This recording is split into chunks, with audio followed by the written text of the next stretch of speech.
ketertinggalan masyarakat Papua dalam hal pendidikan adalah karena mereka dikasih standar yang sama dengan Jakarta. Khususnya kita di Papua itu, identitas atau kultur kita tuh justru sekarang tuh mulai melebur. Iya. Mulai hilang.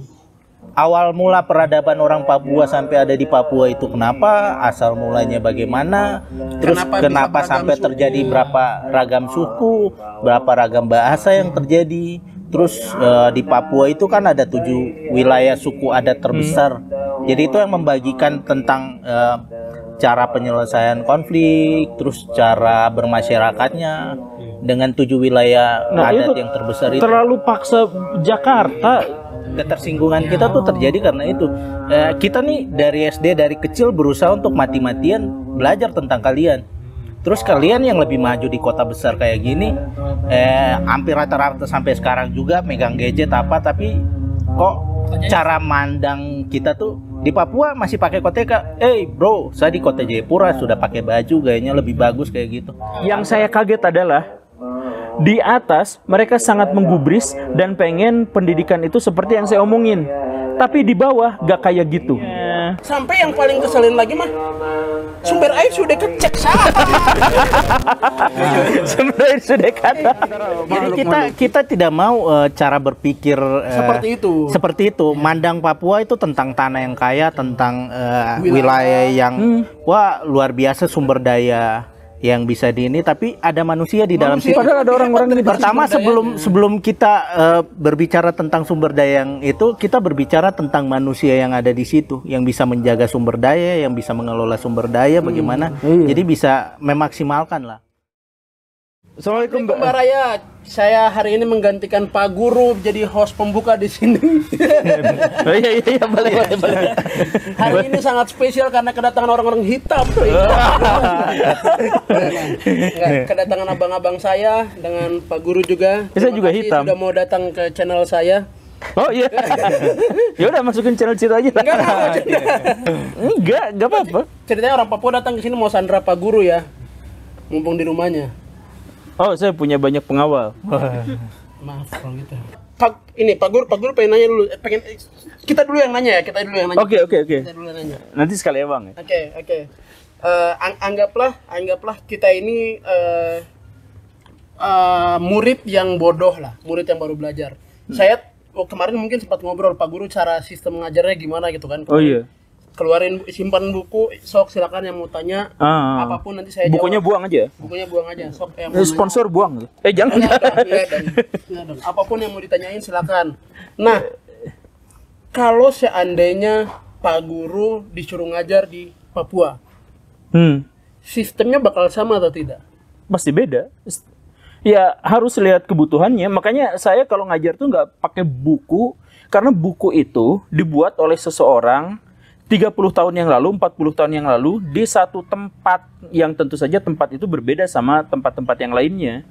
Jadi kalau misalnya kalau saya ngajar di pesisir pantai, saya akan ngajarin ke anak-anak gimana caranya mengeksplorasi pantai dan lautan untuk penghidupan tanpa merusak mereka. Bisa jadi tempat pariwisata, bisa cara nangkap ikan, bikin pertambakan, tambak ya, dan lain sebagainya. Kalau saya ngajar di gunung, saya nggak akan ngomongin soal pertambakan itu. Saya akan bahas tentang bagaimana resapan air yang tidak boleh dirusak, tapi sistem pertanian semacam apa yang bisa dilakukan. Nah itu kan beda-beda. Makanya kalau misalkan saya ngajari Papua, saya nggak akan ngajar Pangeran Diponegoro meninggal tahun berapa. Saya akan bahas siapa di antara orang-orang Papua yang menginspiratif atau legenda-legenda Papua yang bisa kita jadikan sebagai pelajaran untuk awal mula diskusi. Nah, kita cari nih siapa nih di sini, orang di sini nih. Mau yang legendanya baik atau menceritakan tentang yang jelek ya nggak apa-apa, kita ambil aja. Ambil baiknya maksudnya ya? Nggak, maksudnya bahkan kita bisa ngambil pelajaran dari cerita-cerita yang buruk kan? Betul. Nah gitu. Betul. Jadi kalau misalkan saya di Papua, saya akan ngajar dengan cara yang sama sekali lain dengan di sini. Bahkan saya misalkan kemarin ngobrol terkait dengan kurikulum Merdeka gitu. Ada keluhan dari orang Papua tuh, Pak, ini kami tuh siswa-siswa kami kalau datang ke sekolah tuh 2 jam perjalanan jalan kaki gak pakai sepatu. Jadi datang ke sekolahnya itu susah. Gimana nanti bikin proyek dan lain-lain susah. Gimana itu mengatasinya? Saya ditanya kayak gitu. Nah, Pak Guru jawab. Nah, terus saya jawab gini. Kan orang Papua itu 2 jam perjalanan jalan kaki, gak pakai alas kaki, anak-anak kecil, dan kadang-kadang melewati sungai yang masih ada buayanya, masih apa yang kayak gitu. Nah itu kan pembelajaran, itu kan belajarnya. Sejak kapan menyebut belajar itu harus duduk dengar diam di sekolah, di kelas, sejak kapan? Bahkan pembelajaran ketika jalan ketemu sama buaya, gimana cara menghadapi buaya, menghindarinya, itu pembelajaran yang tidak diketahui oleh banyak orang. Itu pembelajaran yang bahkan lebih penting daripada perbandingan antara ilmu ekonomi Pancasila dengan ekonomi komunis. Kan itu yang berhadapan dengan buaya, gimana cara menghindarinya, jauh lebih penting buat orang Papua yang tinggal di sana daripada ngebahas tentang sistem ekonomi mana yang lebih baik antara kapitalis dengan komunis. Jadi pembelajaran harus ditempatkan sesuai dengan tempatnya. Iya, harus paham geografisnya juga. Ya iya. Iya. Ya, jadi itu pendidikan itu bisa nyambung, bisa enak kalau relevan. Nah, menurut ini beneran jadi ini yang nanya ya? Iya. Nih, menurut Pak Guru, kan selama ini khususnya Papua ya dipandang pendidikannya itu tertinggal. Iya. Menurut sudut pandang Pak Guru nih sebagai guru ya, sebagai guru, kira-kira pendidikan di Papua itu bisa setara tidak? Jangan dulu ngomongin fasilitas ya, Iya. tapi lebih ke mengajar sama si objeknya si murid-muridnya, orang-orang Papuanya. Ketertinggalan masyarakat Papua dalam hal pendidikan adalah karena mereka dikasih standar yang sama dengan Jakarta. Coba jangan dikasih standar yang sama dengan Jakarta. Seperti yang tadi itu, apa relevansinya kalau misalkan orang-orang Papua dikasih tahu misalkan pengetahuan tentang Rengas Dengklok tuh di situ tuh. Ya kan harusnya lebih tahu juga daerah di mereka itu di mana, terus apa yang bisa dieksplorasi dan dieksploitasi dari sumber daya alam yang ada di sana, itu lebih relevan. Nanti baru hal-hal yang lebih belakangan, yang misalkan terkait dengan pengetahuan-pengetahuan yang lebih dibutuhkan, baru diajarin. Tapi kan yang paling dasar itu adalah pendidikan itu harus sesuai dengan bahasa ibu dan budaya ibu. Jadi di situ dulu baru ada sekolah yang keren banget di Singapura tuh. Itu udah keren banget itu. Syarat masuk ke sananya itu adalah harus ngerti bahasa ibu, harus bisa mengutarakan bahasa lokalnya sendiri. Jadi kemajuan dari sebuah pendidikan dimulai dari ketika mereka ngerti tentang siapa mereka sendiri gitu, identitasnya. Identitas dirinya dia ngerti. Iya, nah, apa? Ayo apa? Jadi ketika sudah di tengah apa bisa nih? Saya kan punya komunitas IT kan di Papua. Wih. Jadi kita buat komunitas coding gitu, bagaimana caranya kita bisa bersaing dengan teman-teman yang ada di Pulau Jawa gitu. Nah, memang bagus sih statement-nya Pak Guru terkait itu semua gitu. Karena memang kita pakai standar yang terlalu tinggi untuk Jakarta. Maksudnya standarnya jadi sehingga kita merasa tertinggal karena ada standar itu. Iya. Nah, bagaimana caranya tuh meyakinkan kita bahwa sebenarnya nggak harus mengikuti standar, tapi kita punya cara belajar dengan budaya kita, kehidupan kita seperti ini. Ada nggak Pak Guru punya? Iya, makanya jadi gini nih ya. Di asli jadi saya yang ditanyain. Nggak apa-apa serius. Nggak apa-apa lah, ini nanti nggak tahu ini video ini dimunculnya di channel siapa, nggak apa-apa. Enggak, di channel Abang lah. Oh, di channel saya. Abang lah. Di channel Pak Guru lah. Jadi gini nih, di tahun 1900. Tapi ini jujur ya, maksudnya kita pengen tahu sudut pandang orang sini terhadap kami gitu. Oh ya, no smoking. Sudut pandang. Ini sudut pandang. Iya. Agak kecil dikit ya. Iya. Jadi kanan ketan. Apa sih? Kanan ketan. Oh iya, kanan. Iya. Di tahun 1900-an di Eropa itu muncul sebuah gejolak besar di dunia filsafat. Jadi kemunculan atau masifnya postmodernisme di sana tuh, di mana zaman modern itu harus ditinggalkan. Masuk ke zaman posmo. Zaman posmo itu, jadi kalau modernisme itu semuanya harus terukur, tertakar, terdefinisikan dengan baik, dan hal yang seterusnya. Nah, zaman posmo itu, sesuatu yang terukur, sesuatu yang tertakar, itu berarti sesuatu yang tidak bisa relevan untuk semua. Jadi tidak bisa universal. Jadi kalau misalkan ada definisinya, ya tidak bisa universal. Sama seperti apa yang dimaksud dengan agama. Agama adalah kepercayaan yang gini-gini, ya itu tergantung agama ini. Kalau agama ini kan enggak gitu. Nah, jadi kalau misalkan ada definisinya, maka dia tidak akan bisa universal. Karena setiap suku bangsa, setiap daerah, setiap ini itu beda-beda. Jadi nggak bisa diterapkan dengan cara yang sama itu gitu. Nah, jadi bagaimana? Ya hargai setiap orang, setiap karakter, setiap budaya dengan kacamata mereka sendiri, gitu. Bukan kacamata pihak lain, gitu.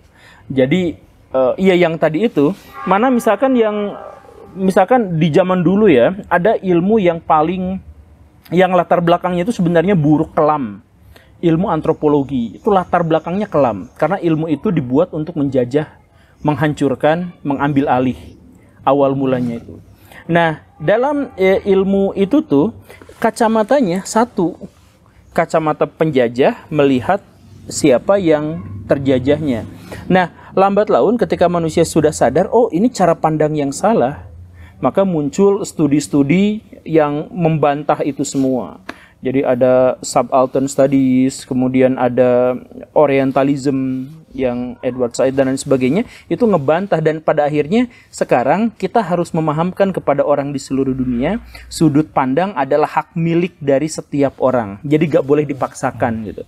Jadi sudut pandangnya gini nih, ya gak gitu juga, setiap orang juga kayak saya kan boleh kan mandangnya kayak gini kan. Gitu. Nah gitulah. Jadi orang Papua nanti akan sangat membanggakan kalau mereka maju dengan identitas mereka sendiri gitu. Jadi misalkan kantor gubernur Papua tuh bentuknya kayak Honai besar gitu, tapi dengan arsitektur modern, tapi dengan ciri khas yang tidak lepas dari kepapuaan gitu. Kan bisa aja kayak gitu. Nah, terus itu di Papua kayak gitu, di orang Sunda bikin tapi lebih ramah lingkungan, rumahnya panggung-panggung gitu. Jadi daerah resapan air masuk ke situ gitu. Jadi, nah ini kan sebenarnya bisa aja dikembangkan seperti itu, dan tidak ada seorang pun yang berhak untuk mengatakan bahwa wah rumah Honai lebih bagus daripada rumah Sunda gitu. Dan itu kan tergantung setiap ininya gitu. Gitulah. Jadi pikiran saya soal pendidikan tuh begitu. Kok jadi saya yang diam? Karena disuruh. Oh berarti kalau di situ berarti diam. Kok jadi saya yang diam? Iya tapi gitu sih. Emang di Papua ya apa? Saya berpikir tuh memang untuk tingkat SDM, cara mengukur SDM itu tidak bisa pandang. Iya, tidak bisa indeksnya Jakarta, Papua. Jadi yang saya berpikir itu memang setiap daerah itu sudah pasti ada orang yang memang berprestasi. Tapi tergantung cara pembelajaran itu mengikuti kultur sama budaya itu yang bisa kita kembangkan.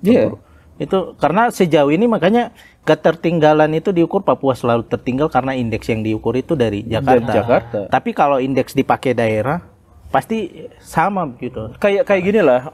Coba kalau orang Papua dari pedalaman disimpan di Jakarta sebulan, kayaknya dia tahan. Tapi orang Jakarta simpen di Papua pedalaman 1 bulan, kayaknya nggak tahan. Nah artinya apa? Kalau misalkan standarnya Papua, berarti orang Jakarta itu tidak berpendidikan. Buktinya apa? Gagal sebulan hidup aja gagal, gitu kan? Iya. Nah standar semacam itu yang harus kita kita harus memahami standar orang lain gitu. Seringkali kita menormalisasi standar orang atau standar Jakarta untuk seluruh Indonesia. Iya. Misal kemarin tuh tamu yang datang ke sini itu Dede Inun. Dia itu YouTuber yang sangat terkenal dan bikin konten-konten yang lucu. Apa itu? Kontennya adalah survival. Yang nangkap hewan gitu dan sebagainya. Tapi dia sebenarnya adalah orang kampung di Sunda. Saya yakin 1000% banyak banget orang Papua yang bisa ngalahin dia dalam survival.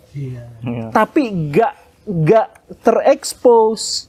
Karena apa? Karena ketika datang ke Papua dikasih standarnya yang lain. Kamu harus bisa ngerti teknologi gini yang dibutuhkan seperti yang di Jakarta. Ya enggak, itu jangan dulu ke situ gitu. Mulai dari tradisi dan identitas pribadi lokal, bahasa ibu, baru setelah itu loncat. Sama seperti orang Indonesia, ngerti dulu bahasa kita, baru nanti kita belajar bahasa asing gitu kan. Nah yang terjadi bukan banyak ya, khususnya kita di Papua itu identitas atau kultur kita tuh justru sekarang tuh mulai melebur, mulai hilang. Kadang bahasa juga hilang kan? Bahasa juga hilang. Kayaknya yang paling ngaruh kayaknya bahasa deh, yang paling ini sekali musik daerah. Nah, budaya-budayanya. Iya, terus kayak adat-adat di daerah kayak dulu di Wamen ada potong tangan, potong Iya, jari. potong jari. Oh, potong tangan. Potong jari aja. Pak Guru potong jari. Kalau tangan, Potong jari tangan kalau mungkin ada dia keluarga- saja. keluarga yang meninggal. Tapi di Sunda juga ada lebih ngeri lagi, Apa tuh? potong anu, Potong anu. disunat. Kalau di Jakarta paling kan potong gaji ya. Potong. Oh iya, potong gaji. Nah, di Papua tuh udah mulai hilang tuh adat-adat kayak begitu tuh. Bahasa yang paling sangat mengkhawatirkan Mbak, ya. Nah, bahasa itu sangat-sangat penting tuh, bahasa tuh. Jadi semua budaya, semua identitas tradisi, semua identitas adat itu mula-mulanya pasti dari bahasa. Gak ada satupun budaya manusia di dunia ini yang bisa ada tanpa bahasa. Jadi jadi budaya itu ada 7 unsur, yang paling utama dan esensial itu adalah bahasa. Kalau dia rubah, semua rubah. Jadi kalau misalkan ada orang Papua yang bahasanya udah hilang, itu dia kehilangan identitas. Berarti saya nih kehilangan identitas nih. Oh iya. Oh, hilang bahasa ibunya ya? Iya, bahasa ibu hampir ya 99% sudah hilang. Jadi Pak Guru, itu sangat disayangkan. Jadi memang ini mungkin kalau saya secara pribadi, ini pendapat saya secara pribadi, mungkin ada kesalahan di kurikulum yang lama. Jadi ketika kita ada di tempat yang baru, misalkan saya lahir kan di Kota Jayapura. Di Kota Jayapura itu saja, kalau mungkin di Sunda, di Jawa itu ada mulok khusus untuk pembelajaran bahasa. Iya. Bahasa ini. Kalau kita di Papua itu sama sekali tidak ada. Iya, betul. Oh, di Papua nggak ada mulok? Muloknya ada, tapi ya tentang nanam pertanian kayak gitu. Jadi tidak pure. Dan kalaupun ada itu tergantung sekolah. Iya, itu Saya tergantung punya SD tidak ada. Mulok itu tidak ada. Jadi saya punya SD ya. Di mana? Sebutin SD-nya. Di Jayapura. di Jayapura. Oh, di Jayapura. Jadi memang di Jayapura itu untuk kita belajar dasar-dasar, misalkan harus salam sapa dengan bahasa daerah setempat, itu juga tidak ada sama sekali Pak Guru. Kalau Akang sukunya apa? Jangan kan iya itu tidak ada sekali. Tidak ada sama Padahal, sekali. Waktu saya pindah SD di Makassar itu ada muatan lokalnya, bahasa Lontara namanya. Ada Lontara, pelajaran Lontara namanya. Bahasa Makassar. Bahasa Makassar. Nah, Lontara Bugis ada, Lontara Makassarnya ada. Jadi ada tulisan kayak di Sunda juga aksara Sunda. Iya. Nah, Lontara itu ada aksaranya juga. Ada aksara, dan itu kita belajar dari SD itu belajar. Ada ujiannya. Begitu pindah SMP ke sini di Bandung juga ada muatan lokalnya. Aksara Sunda ada. Iya, emang Cara ada. penulisan, bubuyan, terus pupujian. Iya, pupuh. Iya, lagu-lagu, terus ada dulu Rabu Nyunda ya. Rabu Nyunda, iya, pakai pakai baju, iya. Pakai batik. Enggak pakai apa ini teh? Ini saya masih pakai celana pangsi. Iya. Sama harus batik ya. Enggak. Terus makan harus umbi-umbian. Sampai ada lagunya Dina poe Rabu tengejo hayo urang. itu tuh di Sunda tuh ada. Di Papua Kalau di kita untuk masak-masak kalau muatan lokalnya. Kenapa ya? Emang masaknya masak apa? Ini masak makanan, masak Enggak, maksudnya masak makanan tradisional Papua gitu. Nusantara. Nusantara gitu. Jadi Enggak tuh kan, enggak juga kan? Berarti muatan lokalnya muatan internasional sebenarnya. Sama sampai sejauh ini saya belum menemukan aksara Papua tuh kayak gimana. Jadi itu. Oh iya, kalau aksara Papua memang enggak ada. Memang belum ada. Jadi makanya nggak tahu nih, apakah belum ada apakah atau belum memang ada? dulunya Memang ada? dulunya ada. Karena Untuk daerah pesisiran di daerah tertentu ada, tapi untuk pedalaman belum. Sejauh yang saya tahu nggak ada aksara Papua. Sejauh yang saya tahu ya. Karena masih penutur lisan.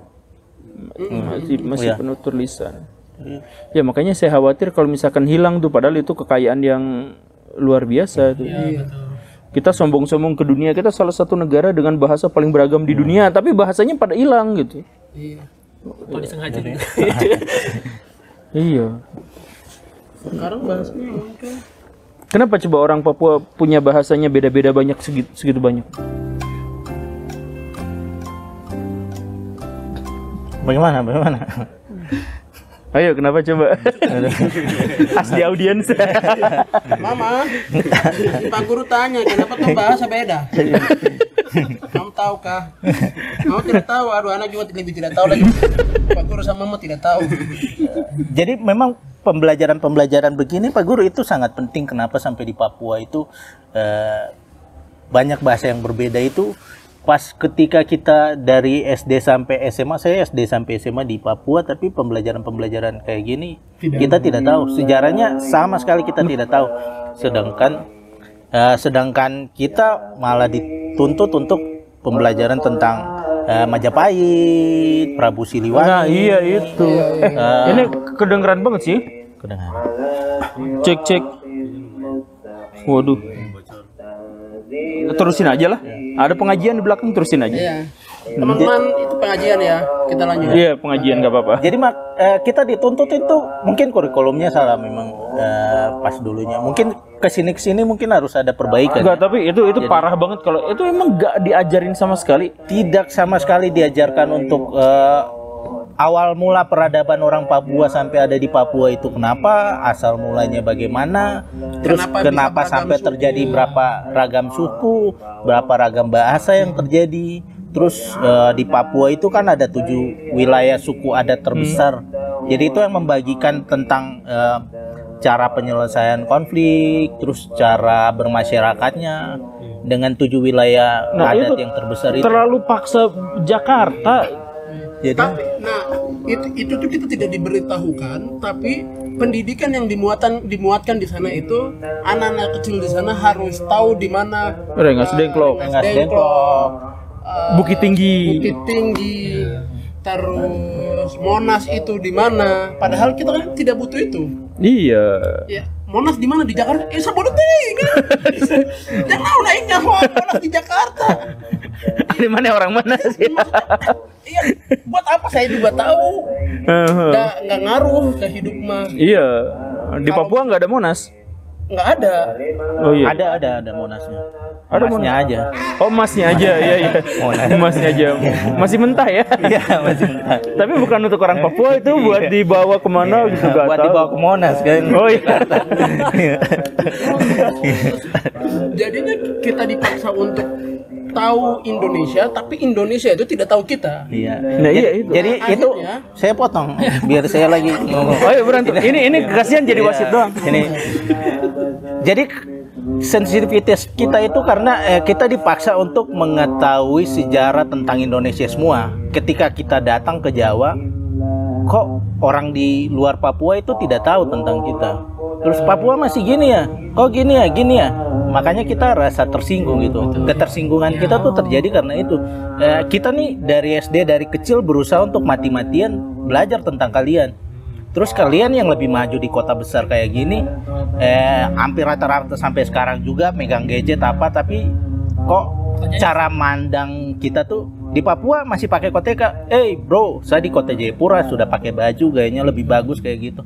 Hampir rata-rata yang kita lihat tuh kayak macam gitu. Iya, jadi jadi menjadi ketersinggungan kita. ketersinggungan bukan gara-gara soal kotekanya, tapi soal Iya. ternyata kalian semua gak tahu saya gitu. Iya gitu. Cek mana? Kalau di katanya Papua itu tertinggal. Pas sampai di sini justru pendidikan kalian yang tertinggal. Oh iya, Memandang kami tertinggal. Ya, orang tertinggal emang mandang orang lain tertinggal. Iya, padahal di Papua tuh nggak setertinggal itu. Iya. Iya, nggak setertinggal itu. Ya ini buktinya. Iya. Betul. Jadi itu yang mungkin jadi keresahan kita ketika kita awal mula datang kuliah atau mulai sekolah di sini. Ada yang saya keluhkan yang kayak gini tuh. Saya keluhan ke Kementerian Pendidikan Indonesia. Di Waro. Sangat diwaro. Tapi apa yang Waro itu maksudnya masih diwaro teh iya dipedulin digubris ya, digubris. nggak ya? Mereka sangat menggubris. Yang saya kaget adalah di atas mereka sangat menggubris dan pengen pendidikan itu seperti yang saya omongin. Tapi di bawah gak kayak gitu. Kenapa coba? Karena di tengah-tengahnya banyak orang yang gak tahu sengaja atau enggak sengaja mendistorsi, melintirin sistem pendidikan kita. Itu beneran dipelintirin, nggak tahu sengaja, nggak tahu enggak gitu. Jadi misalkan ya itu tadi saya ngomong sama ya saya kan kadang-kadang gitu ya diundang di komunitas guru-guru, kepala sekolah apa segala rupa gitu di daerah-daerah di Indonesia gitu. Nah, masih aja ada pertanyaan-pertanyaan yang macam gitu itu, padahal dari atasnya tuh udah setiap daerah berhak menentukan kurikulumnya sendiri. Nah, pertanyaannya, apakah sudah betul dari atasnya begitu? Iya, dari atasnya gitu. Bisa dipastikan? Atau Bisa, jangan sampai di depan kita begitu, di belakang. Enggak, itu di Yang tadi mah bercanda ya, jangan didengar. enggak, Bisa jadi. itu di atasnya tuh gitu. Nah, pas bagian ke bawah tiba-tiba semuanya hilang, tiba-tiba dirubah jadi pendidikan, ibu-ibu, bapak-bapak, nanti administrasi mengajarnya jadi ke situ. Bukan jadi gimana cara ngajarnya. Tapi ada verifikasi gitu nggak? Maksudnya kayak Enggak. verifikasi. Iya. Masa kenapa nggak terada? Kenapa apa, Bang? Ya maksudnya kalau jadi kan dari atas gini A, di bawah B gitu. Jadi orang Papua bilang apa bicara lain-lain lain. Iya. Enggak, ini di atas A, di atas X, di bawah, Di bawah X. X. Udah B C D E F G-nya itu di sini panjang gitu. Ya, gitu. Tapi yang atasnya ngecek lagi ke bawah gitu nggak Pak? Enggak. Mereka tidak mereka tuh kelemahannya mereka tuh gak punya kemampuan untuk berbahasa menyampaikan pesan-pesan ke yang bawah. Jadi yang bawah tuh ngomongnya udah beda banget, mereka gak ngerti itu. Itu yang jadi salah satu keresahan Pak Guru juga yang Iya. Pak Guru kayaknya pernah bilang di kelas itu cara pengajarannya salah, murid itu tidak diajarkan untuk berbicara atau menyampaikan pesan. Iya, betul. Lebih banyak disuruh membaca dan menulis, tapi tidak tahu cara menyampaikan Dan menghafalinnya, harus dihafalin. hafalin ya, tapi tidak tahu cara menyampaikan dan mengutarakan itu dan berargumentasi terhadap itu tuh tidak tahu. Nah, tapi ini bisa tuh ngomong kayaknya ini. Di sini Pak. Oh, di sini ya, di sini. Dulu diajarin gak sih kayak gitu? Enggak. Di mana nih? Di mana? Di Kalau saya waktu SMP SMA, nggak diajarin cara ngomong mah nggak diajarin. Oh, jadi ini bisa ngomong sendiri itu. Belajar ikut kelas public speaking. Oh. Iya, berarti ya ini berarti bakat gitu ya. Artinya di sekolah tuh gak ada pembelajaran terstruktur yang memang ngebahas khusus tentang Cara berargumentasi, cara untuk ini pesan ini tuh mau disampaikan kayak ini tuh biar pesan ini tuh tersampai dengan baik dan benar tuh seperti apa, cara ngomongnya bagaimana, itu kan nggak diajarin. Lebih ke ngejawab. Kalaupun ada ya bentuknya cerita liburan dulu tuh bahasa Indonesia. Habis liburan kemana sok diceritain tapi ditulis. Oh gitu. Ditulis. Nggak diceritain gitu. Pernah ngerasain nggak sih? Iya kan? Pernah ngerasain nggak sih? Kamu sini. Ngarang bebas. Ngarang bebas. Oh iya, ngarang bebas. Ngarang bebas. Judulnya pergi ke rumah nenek. Ya. Ngarang bebas. Itu lebih ke tulisan. Kita tuh tidak pernah yang diajarin harus ngomong tuh seperti apa. Iya. Padahal itu kan penting ya. Sebentar. Kalau orang Papua sama gurunya disuruh ngegambar pemandangan, gambar apa? Gunung. Sama ya? Sama ya. Gunung Matahari dengan Gini. Tapi Sebelah kanan sawah. ya, maksudnya hampir para-para. hampir rata-rata Pak Guru di Papua itu tidak ada sawah, tapi kita disuruh untuk Gambarnya gambar sawah. sawah. Nah iya itu. Jadi itu gunung, matahari itu harus ada sawah. Harusnya hutan sagu. Dan harus ada jalannya ya. Harus ada jalannya. Di Papua kan jarang jalan yang kayak gitu ya. Ya, harusnya ada hutan sagu gitu. dari Jalan Papa. lurus gitu. Jadi waktu di rumah sama Papa ajar gambar kan. Gambar yang sama gitu. Jadi gambar gunung matahari tengah ada Matahari jalan. tengah, Iya. Jadi sampingnya sawah. dari atas Kayaknya juga. sudah turun temurun gambarnya sama. Iya, apa teman-teman kelas tuh dulu tuh saya waktu gitu saya tertawa gambar. Apa teman-teman yang SD tuh gambar tuh gambar gunung jalan sawah ada para sedikit baru di atas matahari tuh ada burung-burung. Iya. Ada awan Iya, burungnya ada. ada awan. Kok sama ya? Sama ya. Hatta teman-teman gambar gitu ya sudah ikut gambar begitu juga sampai sekarang ini Itu gara-gara Patino tuh. yang pertama buat Yang pertama buat. Jadi dulu Patino tuh punya acara di TVRI tahun berapa gitu, tahun 70 tahun 80-an. Nah, itu karena guru-guru di Indonesia pada waktu itu masih ngeblank kalau disuruh bikin pemandangan. Nah, jadi ketika Patino gitu ya diikutin sama guru-guru dan semuanya akhirnya kayak gitu. Orang yang nggak kenal sawah aja dikasih gambar kasih sawah. gambar sawah. Jadi akhirnya gambar sawahnya gimana? Ada 3 garis gitu. Iya, pokoknya gitu garis gini kayak V gitu terus Iya, iya gitu. banyak tapi banyak berderet. Iya. Ya sama di saya juga. Jadi sawah Iya. gitu. Siapa yang punya kepikiran bahwa sawah tuh gitu ya? Nah, sayangnya gitu. Jadi akhirnya kayak modelan sawah itu tidak ada di Papua. Yang menurut saya kayak gambar gunung kayak begitu. Tidak terlalu relevan, tidak relevan dengan kami yang orang Papua, termasuk pendidikan tadi itu, Rengas Dengklok apa segala macam tidak relevan, tapi dipaksakan untuk masuk ke kita. Ketika kita tahu, jangan. Iya. Dan pas kita sampai di Bandung, di Jakarta, loh, merekanya malah nggak tahu kita. Iya, nggak tahu kita. Aplikasi belum. Saya jalan, tahu nggak DIY di mana? DIY, Dogiai di mana? Dogiai. Iya, nggak tahu. Rani Jaya di mana? Rani Jaya. Oh iya. Nggak tahu. Iya. Pertanyaan paling menyebalkan adalah ketika ketemu, terus ada yang nanya, kamu dari Papua kan? Iya. Kenal si ini nggak sama Rusia Papua kecil? Papua gede. Oh, gede. Gede. Nah, pemikiran mereka tuh Papua tuh segede Kaleci. Kamu kenal gak sih ini? Semua Iya. orang kenal gitu. Kaleci. Ini kalau bisa kayak tiap apa Raja Ampat, terus pernah ke Raja Ampat padahal jauh. Oh iya iya. Ada iya. saudara saya di Raja Ampat. Bodoh, aing di Wamena. Aing di Wamena.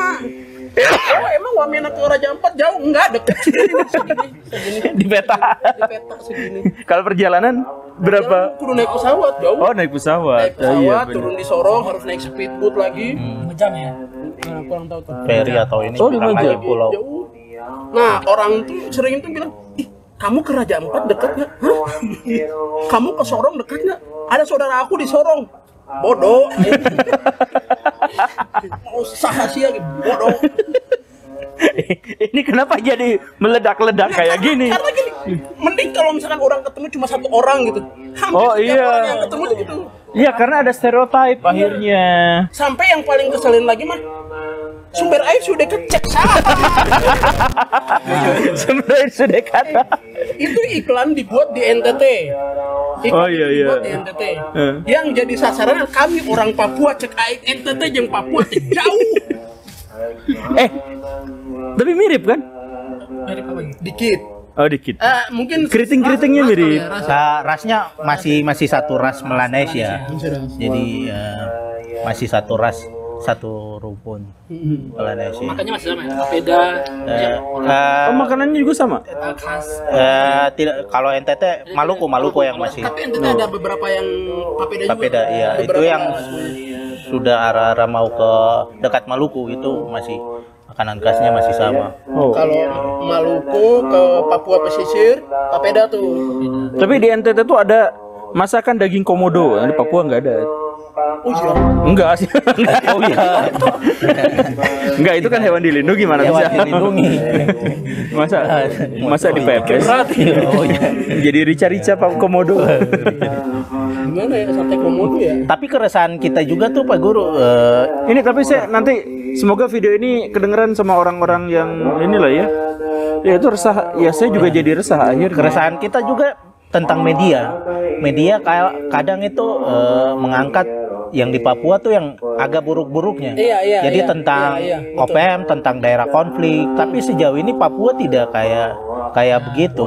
Siapa di antara orang-orang ini yang Ini Sama ketika, balik lagi ke pertanyaan? sama ketika pengambilan berita di Papua itu selalu mementingkan keberpihakan. Oh. Jadi ketika ambil berita gitu, klipnya itu yang dibutuhin sama Oh. sama media gitu. Iya. Iya. Akhirnya yang digedein itu. Nah, setiap akhirnya yang jadi korbannya adalah kita yang belajar di Jawa sini. Bukan kita saja, tapi masyarakat umum yang ketika mau tahu Papua karena sudah diangkat media tentang Papua yang buruk-buruknya itu saja, Jadi mungkin jadi stigma di masyarakat Papuanya kayak macam gini begini. Dampak negatifnya itu betul-betul terasa. Contoh, orang itu sering menilai kita dari luar, terus mungkin karena berita apa segala macam, keburu jaga jarak duluan. Oh iya. Keburu jaga jarak duluan. Ini tuh Ketika bertemu langsung, aslinya mah beda. Kasusnya kayak gini nih. Muslim teroris gitu. Jadi ya kayak gitu ya. kasusnya kayak Papua gitu. OPM gitu ya. Papua OPM.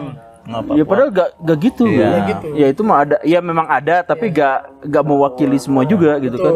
Saya rasa Saya mau tanya, boleh tidak? Oh, boleh. Jadi menurut ini sebelum Pak Guru mengenal orang Papua, pandangan Pak Guru tentang orang Papua itu bagaimana? jangan dulu ke OPM ya. Ya, jangan dulu ke OPM. Sama jangan dulu sebelum Jangan kenal dulu kita. sebelum kenal kita. Iya. Jadi Dulu yang saya pikirin soal Papua itu adalah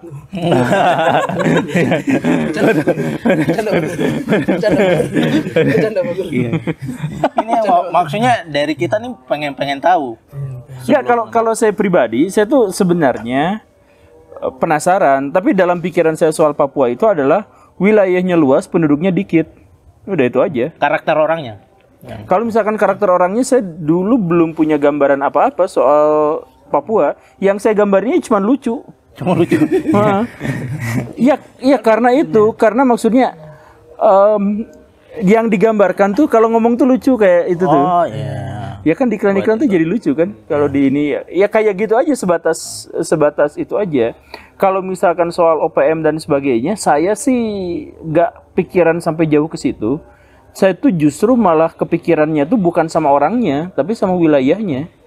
Karena itu basis terakhir alam Nusantara yang masih fresh, yang masih enak tuh di situ gitu. Saya tuh tinggal di Bandung yang selama 30 tahun saya merasakan benar-benar perubahan dari Bandung berkabut yang dingin di pagi hari berubah jadi panas 36 derajat Celcius.